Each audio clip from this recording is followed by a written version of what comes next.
ஹச்சிசாக்கு சாமா. 8 அடி ஹைட் இருக்கக்கூடிய ஹச்சிசாக்கு சாமான்னு சொல்ற அர்பன் லேஜண்ட். இது ஒரு ஜப்பான்ல இருக்கிற கட்டுக்கதை.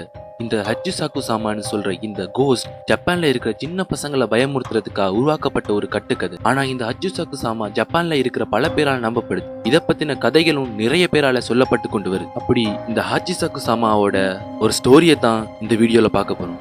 ஸ்கேரியாவும் இன்ட்ரெஸ்டிங்காவும் இருக்கும். வீடியோ ஸ்கிப் பண்ணாம பாருங்க.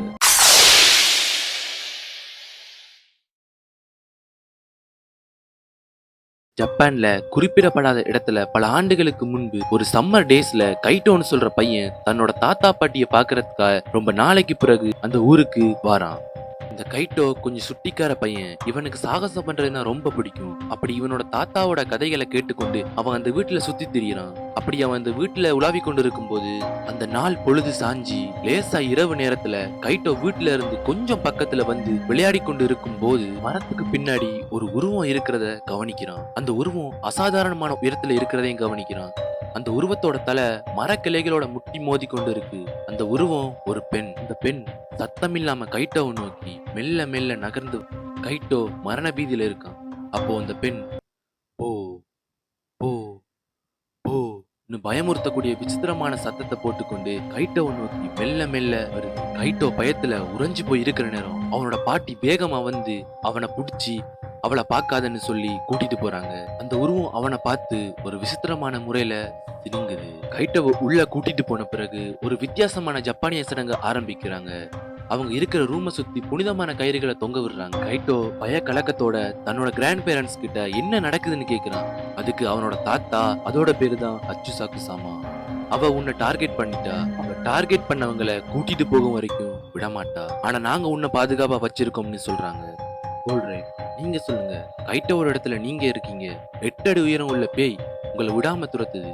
நீங்க யாருக்கிட்ட ஹெல்ப் பண்ணுவீங்க? கமெண்ட்ல சொல்லுங்க.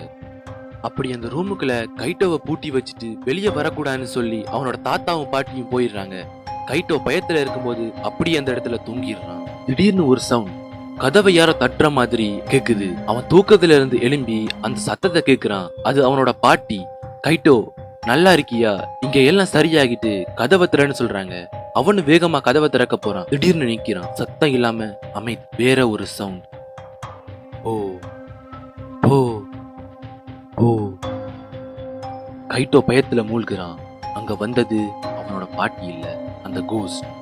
கைட்டோ பயத்துல தன்னோட கைகளை வச்சு தன்னோட காதுகளை மூடுறான். ஆனா அந்த சத்தம் பெருசாகிட்டே போகுது. நேரங்கள் கடக்குது.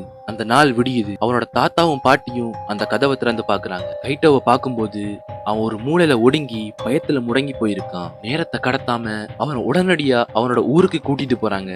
அவனோட தாத்தா அவனை எந்த காரணம் கொண்டும் இனிமேல் இந்த பக்கம் வராதுன்னு சொல்லி அலர்ட் பண்றாரு. பல ஆண்டுகள் கடக்குது. அவனோட தாத்தா இறந்த செய்தியை கேட்ட கைட்டோ இறுதி சடங்குக்காக அந்த ஊருக்கு திரும்பவும் வாரான். அவங்களோட கல்லறைக்கு முன்னால போய் நின்னு கல்லறையை பார்த்து கொண்டு இருக்கும் போது பக்கத்துல ஒரு சத்தம் திரும்பவும் ஓ ஓ ஓ. கைட்டோ எந்த காரணத்துக்காகவும் திரும்பி பார்க்க கூடாதுன்னு முடிவு எடுக்கிறான். ஆனா கைட்டோ ஒவ்வொரு நாள் இரவும் தூங்கும் போது அந்த போன்னு சொல்ற சவுண்ட் கேட்டுக்கொண்டே இருக்கும். அந்த ஹச்சிசாக்கு சாமா இவனை விழுங்குறதுக்காக தனியாகும் வரைக்கும் பார்த்துக்கிட்டே இருக்கு. என்னோட அச்சீவ்மெண்ட் என்னன்னா ஜூலை 11க்குள்ள 1K சப்ஸ்கிரைபர்ஸ் ரீச் பண்ணணும். Please support me. சப்ஸ்கிரைப் பண்ணிட்டு மறக்காம ஷேர் பட்டனை தட்டி விட்டுட்டு லைக்கும் பண்ணுங்க. அடுத்த வீடியோல மீட் பண்ணலாம். See you again guys.